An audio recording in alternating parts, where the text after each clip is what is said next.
Hola, hola. Quiero saludar a todos los que ya estén entrando a mi página en esta nueva oportunidad que Dios nos regala para estudiar algo más de sus mensajes inspirados. Así que estamos felices de estar aquí conectados. Espero que la transmisión esté saliendo bien eh, y que podamos juntos pasar este momento de inspiración eh, abordando este tema que tiene que ver con preguntas ah, que muchas personas se han hecho respecto de los temas que he venido abordando durante unos 4 meses ya. Y he ido juntando preguntas. Claro, no vamos a dedicar tiempo a responderlas a todas, porque son muchas, pero sí escogí 8 preguntas que considero son um, muy importantes para analizarlas. Todas son importantes, pero tenía que escoger algunas. A veces es difícil la elección porque todas las preguntas son sumamente interesantes, pero estas creo que les debemos dedicar un poco más de atención y quizá en otra ocasión podemos hablar de otras preguntas. Vamos entonces a analizar estas 8 preguntas seleccionadas. Eh, Hagamos de cuenta que le vamos a preguntar a Dios, porque el que va a responder es Él, a través de lo que dice la Biblia. Mi respuesta no tendría ningún valor si no estuviese basada en este libro sagrado que se llama la Santa Biblia, ¿no? Así que es Él el que nos va a dar las respuestas, porque voy a citar los textos que responden a esas preguntas. Bienvenida Nora y Daniel, bienvenida Modesta, qué bueno que ya están aquí. Así que vamos a analizar uh, las respuestas de estas preguntas, ¿no? Pero tenemos que orar, pedirle a Dios que nos dé entendimiento a fin de que podamos no solo comprender estas respuestas que Dios nos da, sino también aplicarlas a estas respuestas en nuestras vidas, porque para eso fue escrita la palabra de Dios, para que la vivamos, ¿no? Para que la pongamos en práctica. Vamos a tener una oración entonces. Querido Padre, te agradecemos en esta nueva ocasión por poder abrir tu palabra con la confianza de que habrás de alumbrar nuestro entendimiento por medio de tu Espíritu Santo, quien es el Maestro, quien es el que nos enseña, impresiona nuestras mentes, nos convence, nos recuerda las enseñanzas de Jesús a través de todo lo que tenemos escrito en este libro sagrado. Rogamos que bendigas a cada uno de los que ya están aquí conectados y a los que están por conectarse. Gracias por estar con nosotros. En el nombre de Jesús. Amén. Bueno, vamos a saludar a algunos más que ya están aquí. Teresa Velati, buenas noches para ella, allí en Uruguay. Y para los que son de más cerca, buenas tardes, es decir, los que son de este lado del mundo. Patricio, ¿qué tal? ¿Cómo estás? Un gusto de que estés aquí. Antonia, amoroso también.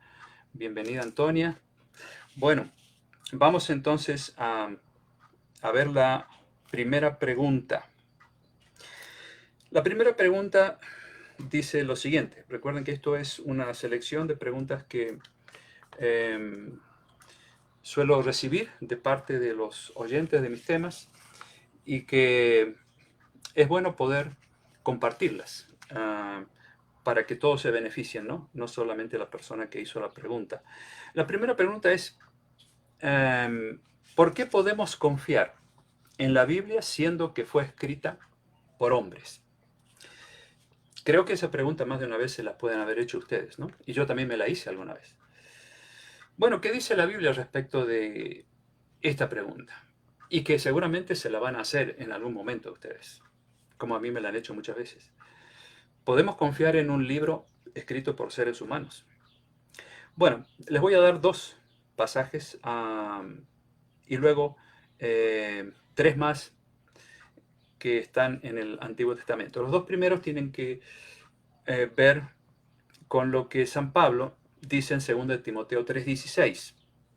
Y es bueno que anoten estos textos porque ya van a tener las preguntas respondidas con sus respectivos versículos y les ahorra tiempo para tener que buscar ustedes esa respuesta. 2 Timoteo 3:16 dice San Pablo, toda la escritura es inspirada por Dios. ¿Mm? Toda la escritura. No dice el Antiguo Testamento solo o el Nuevo Testamento solo o parte de las escrituras. Toda la escritura, dice San Pablo, es inspirada por Dios. 2 Timoteo 3:16. El otro pasaje está en 2 de San Pedro, capítulo 1, versículo 21. Es un pasaje muy claro también y específico, porque dice allí San Pedro, nunca la profecía, y se refiere a la enseñanza bíblica, fue traída por voluntad humana. Fíjense que esto es clave. Nunca lo que está escrito en la Biblia fue traído por voluntad humana, sino que los santos hombres de Dios, llamados profetas, ¿no?, fueron inspirados por el Espíritu Santo.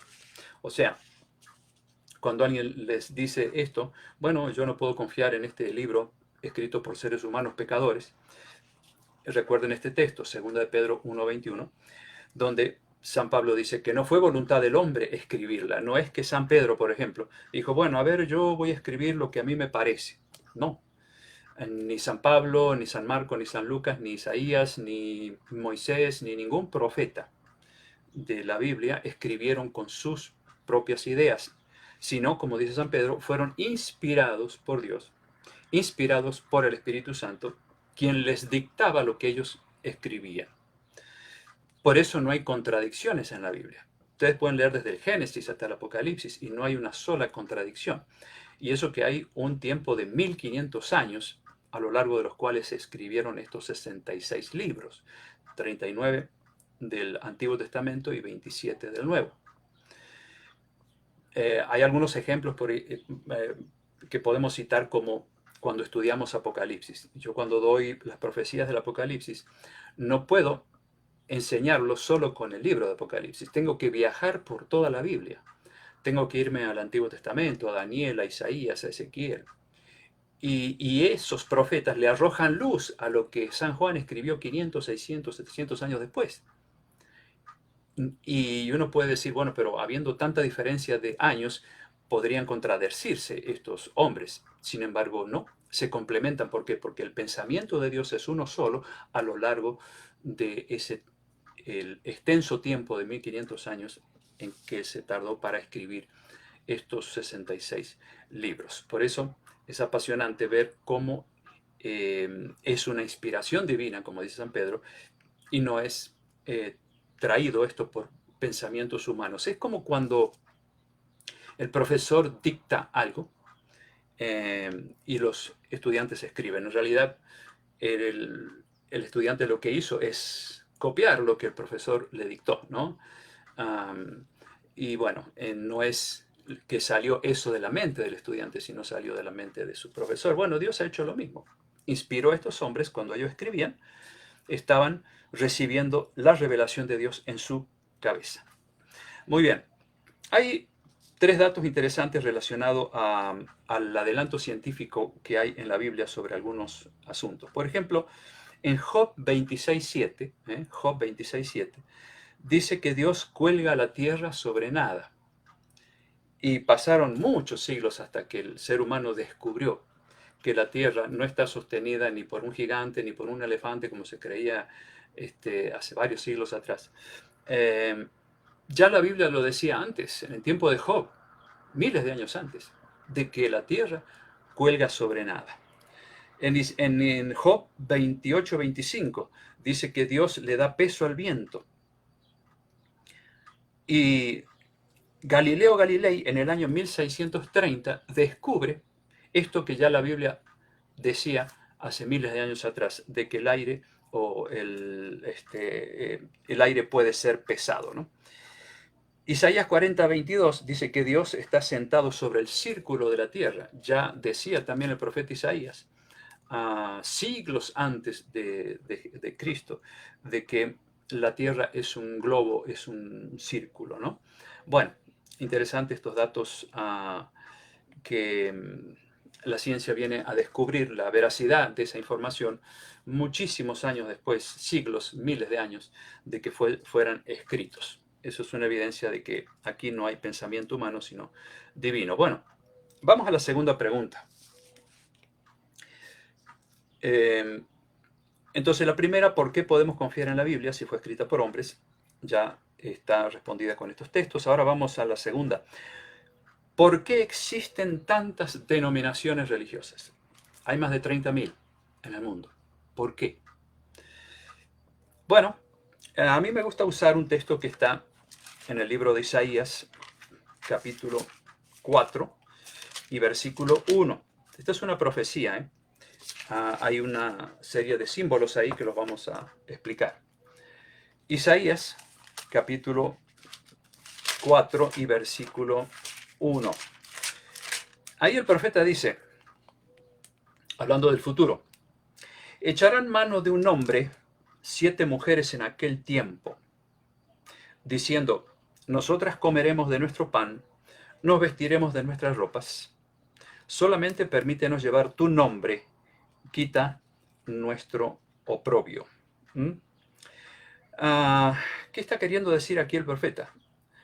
Echarán mano de un hombre 7 mujeres en aquel tiempo. La palabra mujer en el lenguaje profético significa iglesia. Eso lo vemos en unas cuantas partes en el libro de Apocalipsis. ¿Quién es ese hombre? A Jesús se le llama el Hijo del Hombre. Y dice que vendrán 7 mujeres. El 7 es un número simbólico. 7 puede representar una cantidad muy superior, por supuesto. Aquí se usa como un número simbólico. O sea, 7 iglesias, por así decir un número, ¿no? Echarán mano de un hombre, Jesús.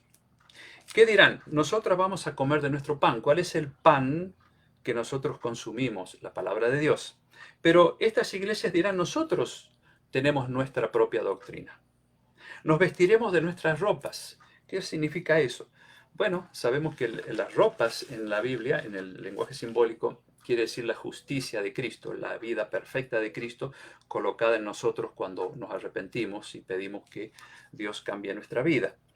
Pero acá dice, bueno, nosotros vamos a buscar la justicia de Dios por otros medios.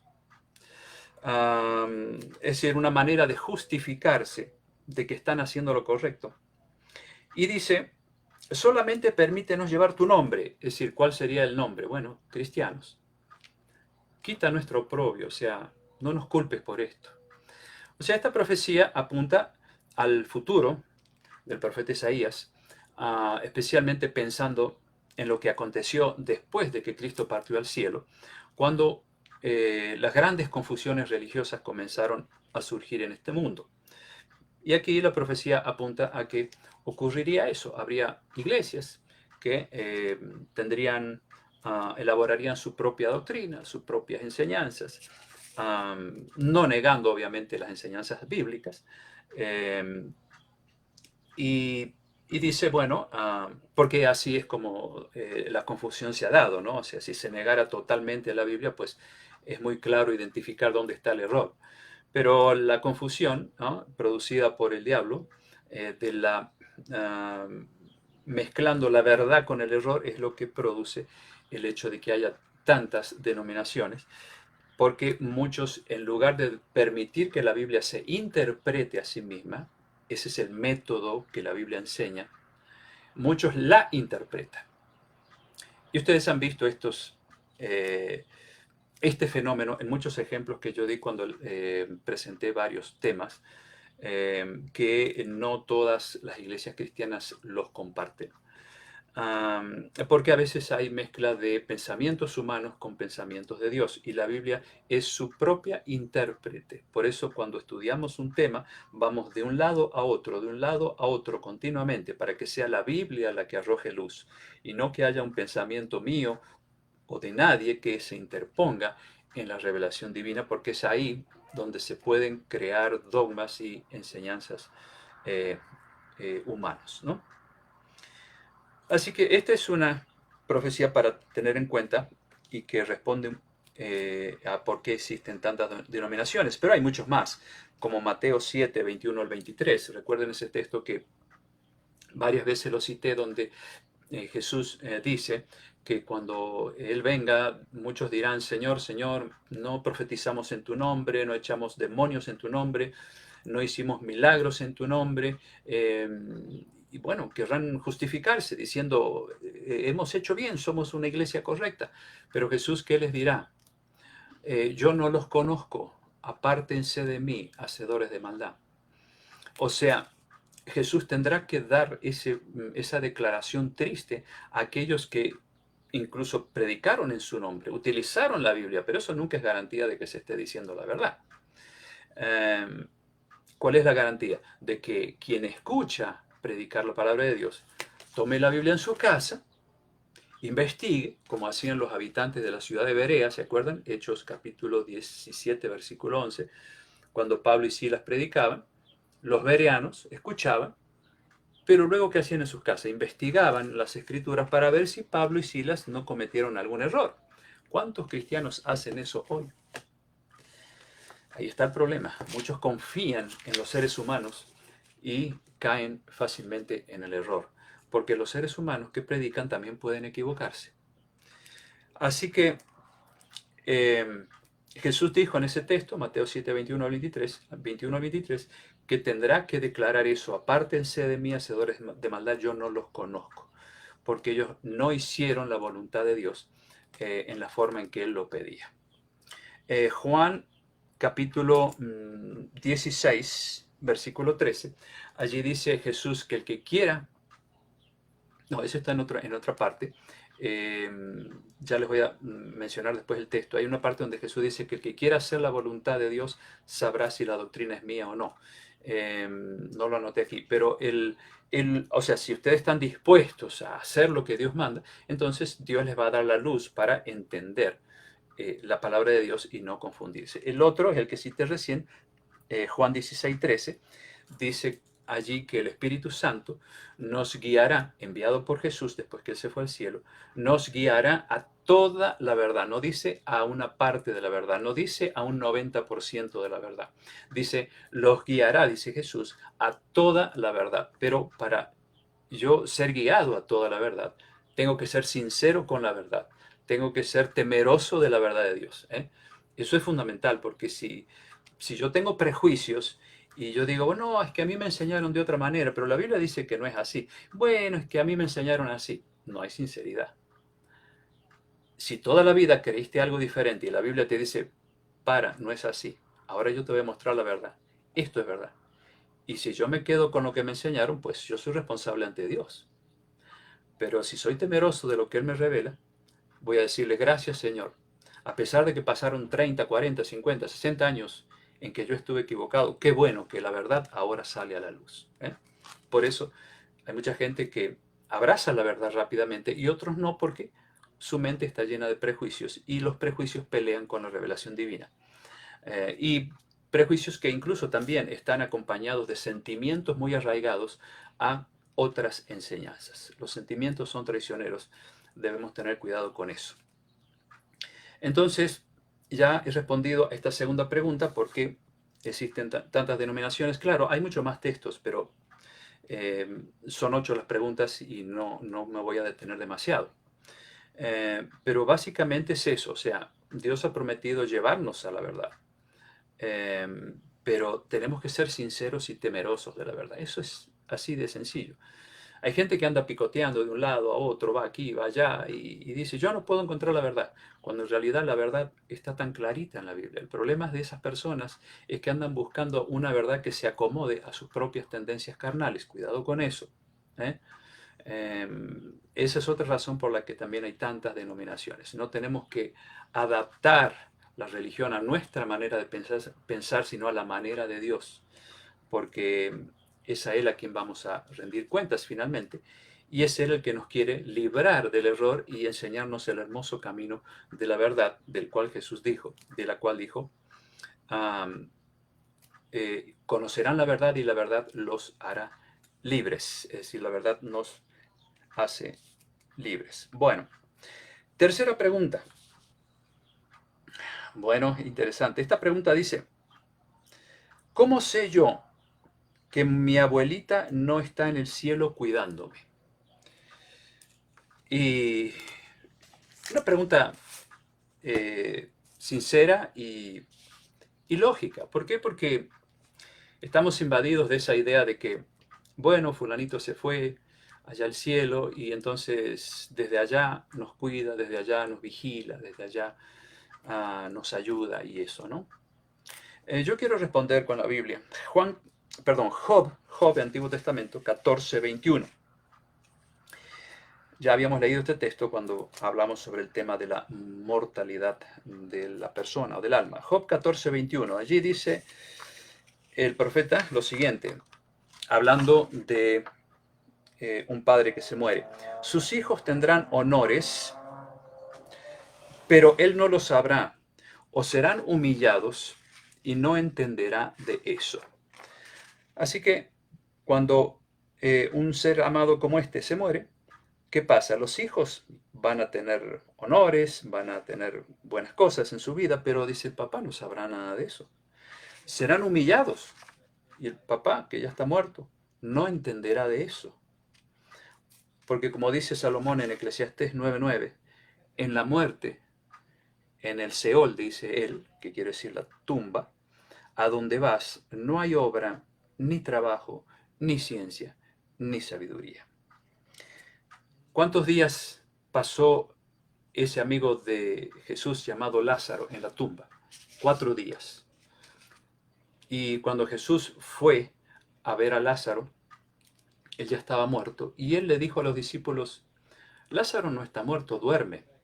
Y los discípulos decían, no, pero si duerme se va a despertar. Claro, no entendían que Jesús estaba hablando del sueño de la muerte, porque para él los cristianos duermen, es decir, porque están muertos con la esperanza de ser levantados, como cuando nosotros vamos a dormir, sabemos que al otro día nos vamos a despertar. Bueno, eso pasa con el muerto creyente.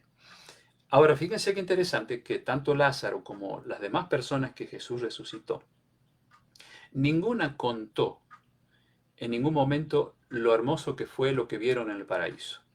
Porque lo que hace una persona, o lo que haría una persona que se va inmediatamente al cielo después de morir, eh, y de alguna manera es resucitada, vuelve a la vida, lo primero que hace es contar, uy, yo vi esto, yo vi aquello, yo vi aquello.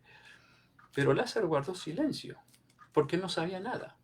Como dice Salomón, o sea, en la muerte no hay sabiduría, no hay ciencia, no hay nada, hay silencio total, es el sueño de la muerte. Puesto que, como ya hemos estudiado, alma es la unión del cuerpo más el espíritu o aliento de vida. Cuerpo más aliento de vida igual alma.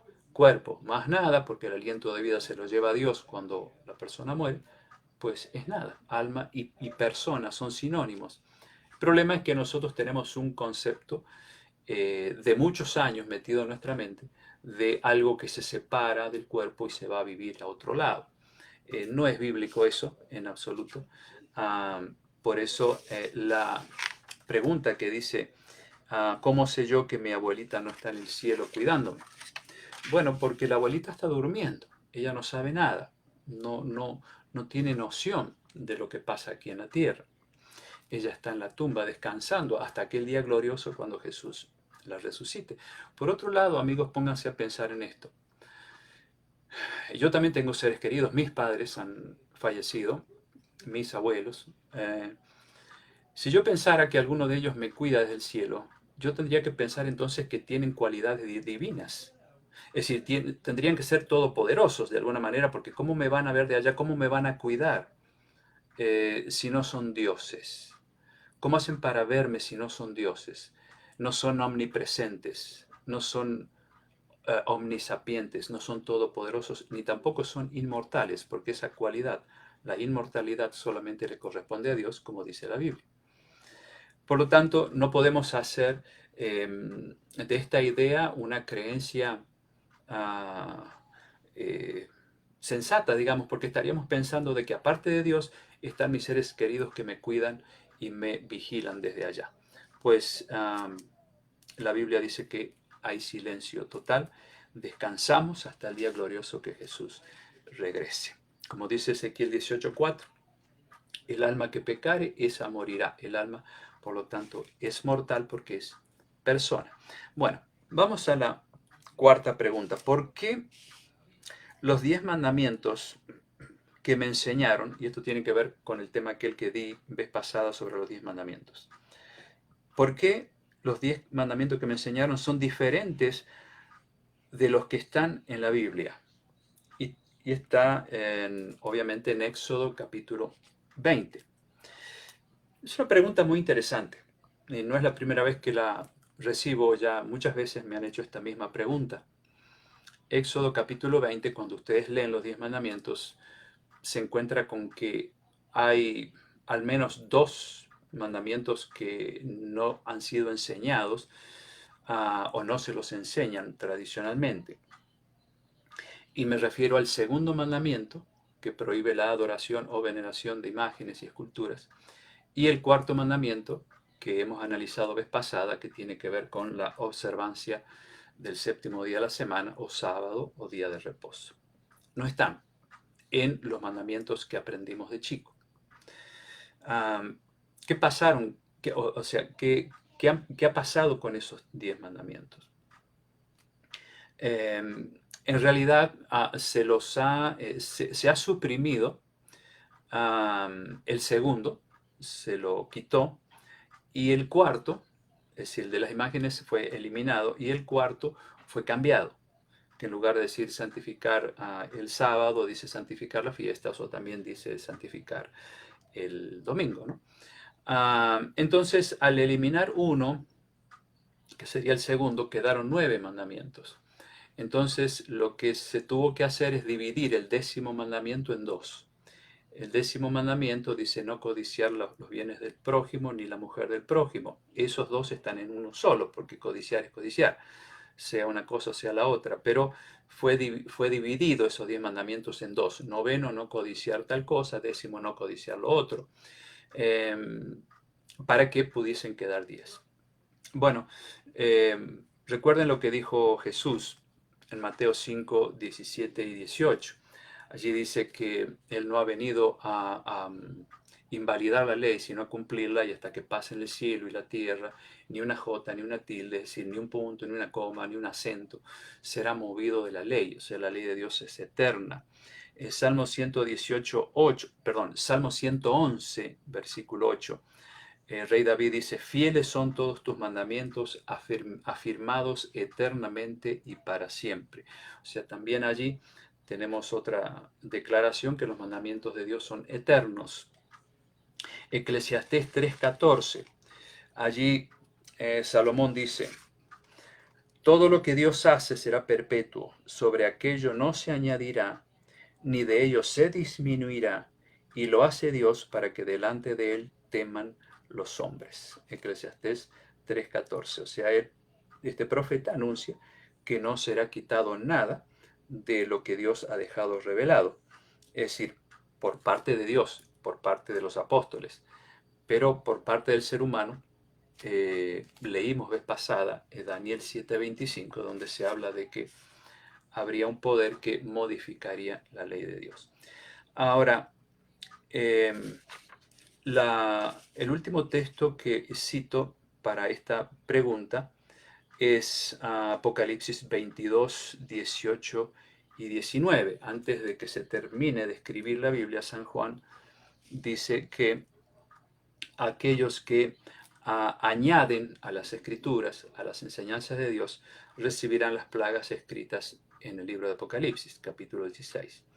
Y luego dice, aquel que quitare, de las palabras de este libro, Dios quitará su nombre del libro de la vida. Es una advertencia muy fuerte y por lo tanto debemos respetar la palabra de Dios así como Dios la ha dejado escrita, revelada para nosotros.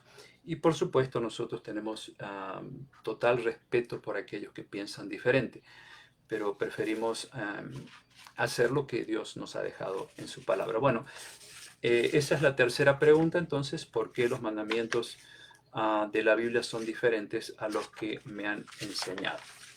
Estamos entonces en la cuarta pregunta, vamos a la quinta. Y esta pregunta tiene que ver con el tema aquel relacionado con la dieta ideal de Dios, ¿se acuerdan? Y claro, dice la pregunta, ¿acaso Jesús no bebió vino en la celebración de la última cena? Porque mencionamos lo que dice Salomón y lo que dicen otros profetas respecto del vino. Salomón dice, no mires al vino cuando rojea. O sea, no dice, no lo tomes, sino ni lo mires, ¿no? Y acá la pregunta dice, ¿pero cómo si Jesús tomó vino? Bueno, vamos a ver qué dice la Biblia. Marcos 14, 25.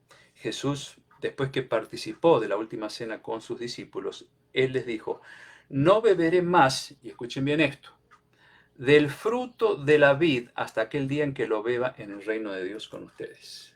El fruto de la vid, no menciona vino. De paso, la palabra vino en la Biblia se puede entender de dos maneras. Originalmente la palabra es oinos, ¿no? Y la palabra oinos puede ser vino sin fermentar o vino fermentado. El contexto, es decir, lo que dice antes y después del texto, nos puede hacer entender si se está refiriendo a vino fermentado o vino no fermentado. En el cuerpo de Cristo no podría entrar algo impuro, por ejemplo. Por lo tanto, él no podría haber tomado vino con alcohol en la Santa Cena, porque él dijo que beberá en el reino de Dios el fruto de la vid, ese fruto de la vid que él había tomado con los discípulos.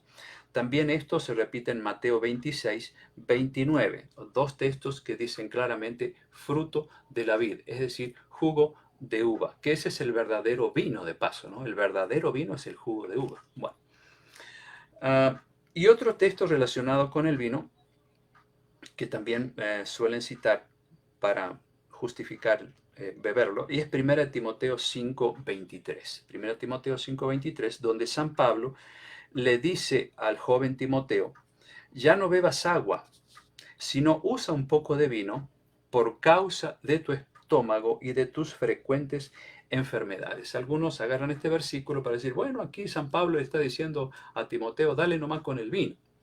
Pero ¿por qué razón, por qué causa San Pablo le está recomendando que use, y no dice mucho, un poco de vino? Por causa de tus problemas estomacales, de tus frecuentes enfermedades. Muchas veces tenemos que recurrir a medicamentos que son obviamente arma de doble filo, porque por un lado hacen bien, por otro lado hacen mal, pero los debemos tomar para curar un mal. Y aquí, como Timoteo tenía problemas estomacales, entonces San Pablo le recomienda tomar un poco de vino, que de paso allí no se puede interpretar como vino con alcohol o, sin, o fermentado o sin fermentar. No sabemos en realidad qué tenía en mente Pablo, pero aun si fuera vino fermentado, pues era para curar un problema estomacal. De paso, está comprobado que el jugo de la uva ayuda a esos problemas de salud. Incluso hasta hay tratamientos hechos a base de jugo de uva que curan el cáncer. O sea, no necesitamos que esté fermentado para que lo usemos como un tratamiento para nuestro cuerpo. Por lo tanto, este versículo no está apoyando la idea de que Pablo está queriendo que Timoteo se convierta en un bebedor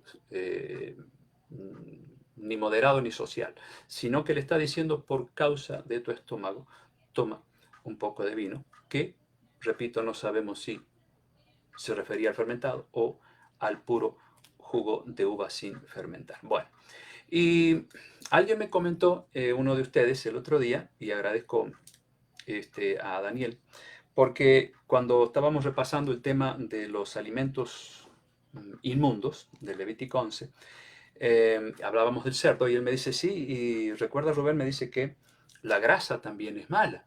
Y sí, yo no lo mencioné, pero Levítico 7, 23 y 24 dice que no debemos comer grasa de animales. Y la razón es obvia, produce colesterol, porque la grasa no puede ser eliminada o no puede ser am, digerida como otros alimentos en nuestro cuerpo, porque pues allí se queda. Porque mucha gente muere de ataques al corazón por causa del colesterol, porque la grasa va taponando las arterias, las venas. Por esa razón ya Dios lo había dicho, no comas grosuras de animales. Y tampoco la sangre. Levítico 3:17 dice no comer grosura ni tampoco sangre de animales, porque imagínense, las enfermedades y otras cosas van ahí. En mi país es muy conocida la morcilla y pues está hecha a base de sangre de la vaca, ¿no? Eh, y quizá de otros animales también. La Biblia dice, no comas sangre. Y es para bien nuestro. No podemos argumentarle a Dios y decir, no, bueno, pero eso era de antes, ¿qué le hace? Después, cuando estamos enfermos y nos va mal, ay, Diosito, ¿por qué estoy enfermo? Es ridículo. Dios nos da una receta. ¿Quieres vivir sano? ¿Quieres vivir feliz? Haz lo que yo te digo. Por eso, el consejo es ese. Tenemos que aceptar para nuestro bien no comer esos animales que son considerados inmundos para nuestro cuerpo, como ya vimos vez pasada. Que de paso también alguien me dijo, bueno, pero no solamente el cerdo, sino otros animales, ¿no? Pero ¿qué pasa con la familia de los embutidos o de los fiambres, o como se les llama aquí en el ambiente hispano, los jamones, ¿no? Bueno, la mayoría de ellos contienen carne de cerdo, hasta de caballo, ¿no? Y también bastante grasa, por lo tanto, en cuanto a nosotros, pues no comemos ese tipo de jamones o embutidos o carnes frías, también se les llama así. Sí existe una clase de fiambres o embutido, como le llamen, que es el pastrami, que está hecho a base de carne de vaca. Bueno, yo ni siquiera eso como porque hace ya un tiempo que soy vegetariano, ¿no? Por lo tanto, no me preocupa esto a mí. Em, Aunque por ahí si me invitan, especialmente cuando vaya a mi país, bueno, imagínense, allá son muy carnívoros, suelo aceptar, pero normalmente no la como, ¿no? A la carne. Bueno, vamos a la pregunta número 6. Esta pregunta dice, ¿está mal leer el horóscopo? Interesante, ¿no? Bueno, ¿qué responde Dios? Isaías 47, 13 y 14. Isaías 47, 13 y 14. Dice allí, has tenido consejeros en abundancia hasta cansarte. Pues que se presenten tus astrólogos, los que adivinan mirando las estrellas, los que anuncian el futuro mes por mes, y que traten de salvarte. Con signo de exclamación, ¿no? Pero mira, son iguales a la paja, el fuego los quemará, no salvarán sus vidas del poder de las llamas. Este es un texto fuerte, sin duda, donde Dios condena esa práctica, porque originalmente era una práctica idolátrica, es decir, confiar en las cosas que Dios ha creado y no en el creador, ¿no? En el movimiento de los astros para ver cómo va a ir mañana o pasado. El cristiano no necesita de eso, porque Romanos 8:28 dice, los que aman a Dios, todas las cosas les ayudan a bien. Así, si tuviese algún problema, algún tropiezo, eso le va a ayudar para bien. El cristiano no anda queriendo que le adivinen el futuro, ni saber cómo le va a ir esta semana o el fin de semana que viene. Ah, no se interesa por eso, porque él está en manos de Dios. Su papá, que es Dios el Padre, lo cuida, lo lleva por buen camino. Y no anda pensando en esas ciencias que son de alguna manera ciencias que procuran reemplazar a la ciencia divina. Y pues debemos confiar en la dirección de nuestro Padre Celestial y no en estas ciencias que tienen ya miles de años y que Dios, evidentemente, allí como leímos, no las aprueba para nada, porque los astros son creación de Dios y no ejercen ninguna influencia en nosotros, porque el que ejerce influencia es Dios a través de su Espíritu Santo. Él nos ilumina, Él nos guarda, Él nos encamina, Él nos muestra el camino por donde tenemos que andar y con Él pues no necesitamos estar ansiosos de qué va a pasar con nosotros mañana. Y de ahí que toda la familia de esta ciencia, como la adivinación y demás, están condenadas en la Biblia. Quiero leer un texto más que está en Segunda de Reyes 23:5. Aquí habla de Josías, un instrumento de Dios llamado para eliminar el paganismo y la idolatría del pueblo de Israel que se había metido como muchas veces pasaba. Josías dice, quitó los sacerdotes idólatras que habían puesto los reyes de Judá, asimismo quitó los signos del zodíaco y todo el ejército de los cielos. Y Josías era un instrumento de Dios y Dios le había mandado a hacer eso. Y si él hizo eso es porque Dios no le agrada para nada que sus hijos estén confiando en esta ciencia, ¿no? Deuteronomio 18, 10 al 12, dice allí, no se ha hallado en ti quien practique adivinación, ni sortílego, que son aquellos que pueden cambiar el destino con medios mágicos y hechicería, ¿no? Ni hechicero, ni agorero, que es el gemelo de la astrología, porque anuncia el futuro, porque es abominación para Dios. Es decir, abominación es un aborrecimiento, un rechazo total. Es abominación para Dios quienes practican estas cosas. Eh, por eso, volviendo a la pregunta, ¿está mal leer un horóscopo? Yo no creo que esté mal. El problema es confiar en eso. Yo puedo leer por curiosidad, decir mi signo. A ver, interesante. Pero cuidado, porque también la curiosidad con el tiempo puede llevar a entusiasmarme, a confiar en lo que dice los astros y no lo que dice Dios de mí, ¿no? Por lo tanto, la lectura en sí no es mala. El problema es cuando eh, la lectura comienza a cautivarme la atención, ¿no? Y eso puede llevarme a desviarme de mi relación con Dios, que es el único que conduce mi vida, el que dirige mis pasos y el que sabe mi futuro, ¿no? Por lo tanto, cuando alguien me pregunta, ¿cuál es tu signo? Yo le digo el signo de la cruz, porque Cristo es mi amigo, yo estoy en paz con Él, no necesito saber qué va a pasar conmigo mañana, porque pase lo que pase, quiero estar en las manos de Dios, ¿no? Por lo tanto, ese es el signo de ustedes también, amigos, la cruz de Cristo, sacrificio que Él hizo por ustedes y por nosotros. Y pues sí, con la ayuda de Dios podemos ir apartándonos de aquello que creíamos que era bueno, porque cuando uno no conoce la palabra de Dios, hay muchas cosas que parecen ser buenas y eso no es pecado. El problema está cuando nos confrontamos con la palabra de Dios y Dios me dice, no lo hagas a esto, no practiques esto. Pues bueno, yo tengo que decidir o seguir haciendo lo que a mí me parece bueno, porque así me lo enseñaron, o bien lo que Papá Dios ha dejado revelado en su palabra para mí bien. Es un poquito lo que mencioné de aquella pregunta de por qué existen tantas religiones, porque el ser humano tiene la tendencia a acomodar sus conocimientos este, eh, o los conocimientos de Dios de acuerdo a sus pensamientos. Y eso es lo trágico. Dios dice, no, Señor, gracias que dijiste no, yo pensé que era así. Dios dice blanco, gracias Señor que es blanco, yo pensé que era azul. Así de sencillo. Cuando uno ama a Dios de corazón, le da gracia y dice, Señor, perdóname porque he estado equivocado tantos años. Ayúdame ahora a hacer lo que es correcto. Así de sencillo. ¿Se acuerdan lo que dice Isaías 5:20? ¿No? Lo mencioné varias veces. Allí dice, hay de aquel que a lo malo le llama bueno y a lo bueno malo. Así que no llamemos bueno a lo que Dios condena. Lo que Dios dice está mal, está mal. No le podemos discutir a Dios porque vamos a salir perdiendo.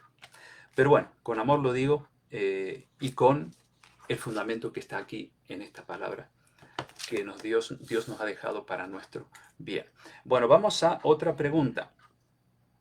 Nos quedan, a ver, dos preguntas más, la séptima y la octava.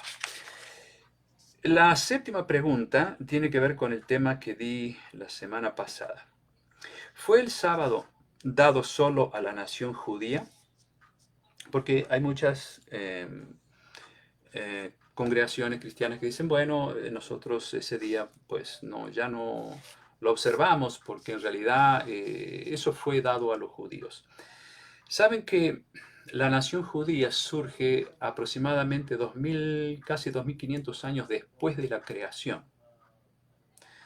En Génesis capítulo 2, versículo 1 al 3, allí se habla de cuando Dios bendice y santifica y aparta el séptimo día para un uso sagrado. Y obviamente Adán y Eva fueron los primeros en disfrutar de ese día santo de Dios. Y no eran judíos.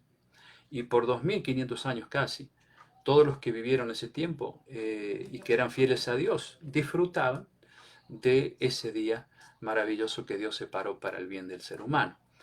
No existía la nación judía.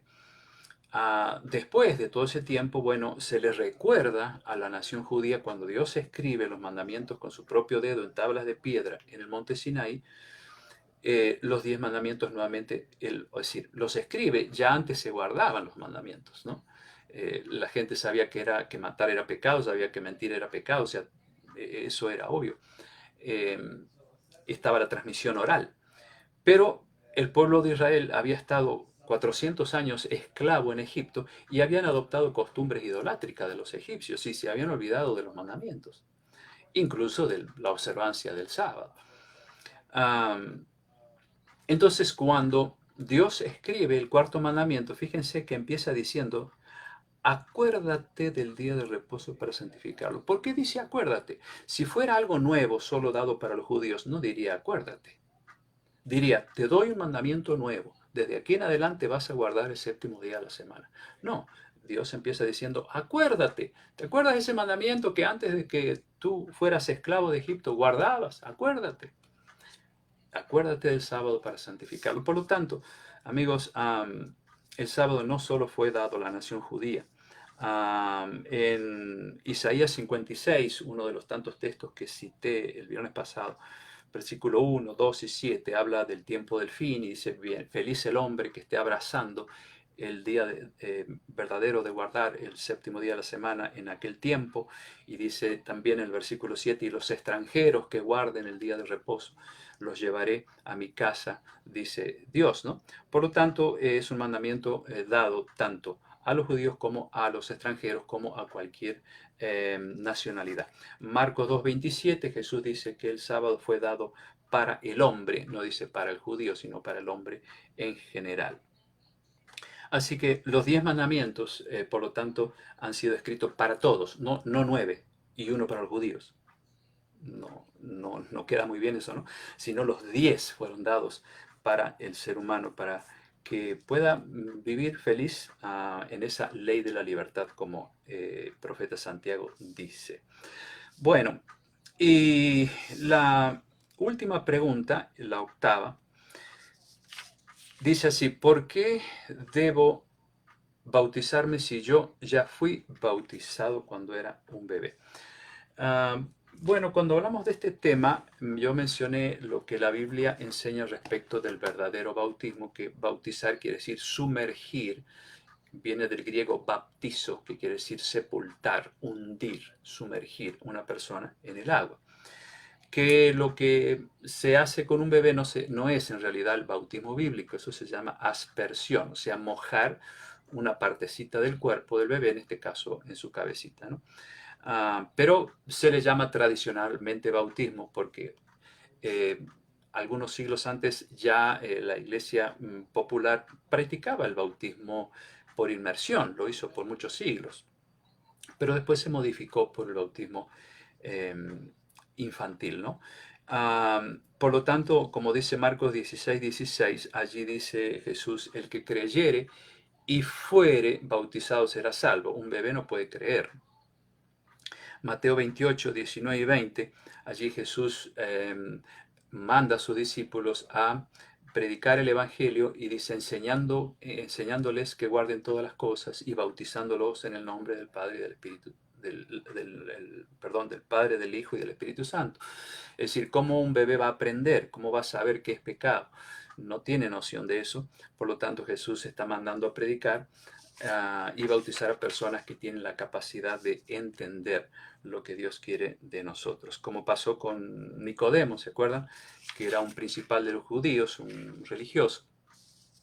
Y sin embargo, Jesús dijo, tú tienes que nacer de nuevo para poder entrar al reino de los cielos. Es decir, no había sido él bautizado. San Pablo, o Saulo de Tarso, como se llamaba antes, también, un hombre adulto, grande, también fue bautizado. Etíope, el etíope aquel bautizado por Felipe en el libro de Hechos, capítulo 8, 26 al 39, allí está la historia de aquel etíope que iba llevando a Felipe en su carro, en un carruaje, y él estaba leyendo el profeta Isaías casualmente respecto de la profecía que anunciaba los sufrimientos de Jesús, su muerte y todo eso, y él quedó impactado, el etíope, y él entendió que, bueno, había que aceptar a ese Jesús que murió por él y que había que ser bautizado. Y entonces por ahí vio un poco de agua, una laguna, y le dijo a Felipe, yo me quiero bautizar. Entonces Felipe dijo, acá hay un poco de agua. Sí, sí, ya. Entonces se bajaron los dos y ahí Felipe lo bautizó al etíope. Bueno, es así, amigos. Estos son algunos de los tantos ejemplos que hay en la Biblia en relación a por qué el bautismo infantil a la luz de la Biblia no tiene validez. Sí es y lo repito, es un acto de fe de los padres cuando quieren bautizar o asperjar, como es en realidad al bebé. Es un acto de fe que Dios valora, ¿no? Mientras esos papás no sepan cuál es el verdadero bautismo, pues Dios no va a rechazar ese acto de fe. Pero llegado el conocimiento de lo que Dios enseña, pues el compromiso luego es entre la persona y Dios en relación a lo que es vivir la experiencia del bautismo, tal como Jesús lo hizo de adulto en el río Jordán. Bueno, estas han sido entonces las 8 preguntas seleccionadas a manera de repaso. Entonces son, ¿por qué podemos confiar en la Biblia siendo que fue escrita por hombres? ¿Por qué existen tantas denominaciones? ¿Cómo sé yo si mi abuelita que no está en el cielo cuidándome? La cuarta es por qué los 10 mandamientos que me enseñaron son diferentes a los de la Biblia. Después vimos la quinta sobre las bebidas y también tocamos algo de alimentación. ¿Acaso Jesús no bebió vino en la celebración de la última Santa Cena? La sexta, está mal leer el horóscopo. La séptima, fue el sábado dado solamente a la nación judía. Y la octava, ¿por qué debo ser bautizado si ya fui bautizado de bebé o de niño? Bueno, espero que haya sido clara las respuestas. Las he basado en la palabra de Dios, no en mi idea, porque mis ideas no sirven. Yo puedo pensar cosas totalmente contrarias a lo que Dios dice, y aquí estamos para aprender lo que Dios ha dejado revelado aquí en este libro. Y por lo tanto, es con Él con quien tenemos que tratar estos temas, ¿no? Si hubiese alguna pregunta que quede pendiente sobre alguna de estas preguntas, ¿no? Valga la redundancia, me las hacen luego ahí en mi página de Facebook y con gusto se las respondo. Espero que haya sido claro y que pues sigamos estudiando con alegría este hermoso libro donde encontramos tantas verdades hermosas que en el caso de algunos de ustedes no conocían y que ahora están conociendo. Bueno, quiero saludar a algunos más que han ido entrando. Ramón, a mi querido amigo, estoy muy nervioso esperando la vacuna. Bueno, está con un tratamiento mi amigo y muy fuerte, y esperamos que esa nueva medicación, esa vacuna pueda ser muy efectiva para su problema de salud. Aquí quiero saludar a Lanan Sánchez Morán desde Río Negro. Aquí Miriam está pasando algunos pedidos de oración. Hay un par de pedidos que los vamos a tener en cuenta en la oración final. Así que Nancy desde Río Negro, bienvenida. Qué lindo tenerla aquí. Río Negro está allí al sur de Argentina. William, buenas noches desde Colonia Valdense, Uruguay. Qué lindo, William, que estás aquí. María, hola Rubén, ¿cómo está Miriam? Miriam bien, se está recuperando lentamente de sus 2 operaciones de cadera, así que gracias a Dios bien. Remo, mi querido amigo, ex vecino. Un gusto de que estés aquí, Remo. Víctor Hugo, como siempre, aquí con nosotros. Lanan Sánchez dice, sos muy claro. Bueno, me alegro por eso. Aide, buenas noches también para usted allí. Zoila, bienvenida. Alberto y Carmen. Dice, no sé qué pasa, no tiene sonido mi teléfono. Bueno, menos mal que el teléfono suyo y no mi computadora, porque ya he tenido algunos problemas aquí. Espero que lo solucione, Carmen. Am, y Teresa está pidiendo oración por la salud de su esposo. Bueno, entonces vamos a agregar este pedido último de Teresa por su esposo. Claro que sí, por Orlando. Bueno, y Alberto, aquí sí, también ya lo tenemos anotado el pedido de Alberto. Así que vamos a tener esta oración y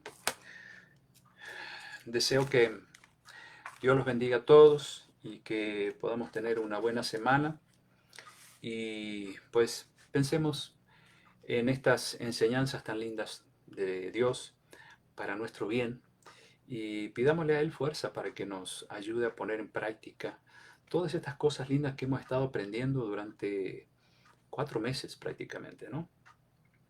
No ha sido casualidad que nos encontráramos en esta página. Yo creo que Dios tiene un plan para ustedes y para mí y lo ha ido desarrollando a través de estas disertaciones y creo que no solo ustedes se han beneficiado, yo he sido el principal beneficiado porque cada vez que tengo que preparar un tema me lleva horas hacerlo y lo hago por amor a ustedes, pues los aprecio muchísimo y me hace mucho bien preparar esos temas porque eh, como les dije, primero me beneficio yo y ustedes luego reciben ese beneficio tan grande que es el conocimiento de lo que Dios nos deja en su palabra para nuestro bien.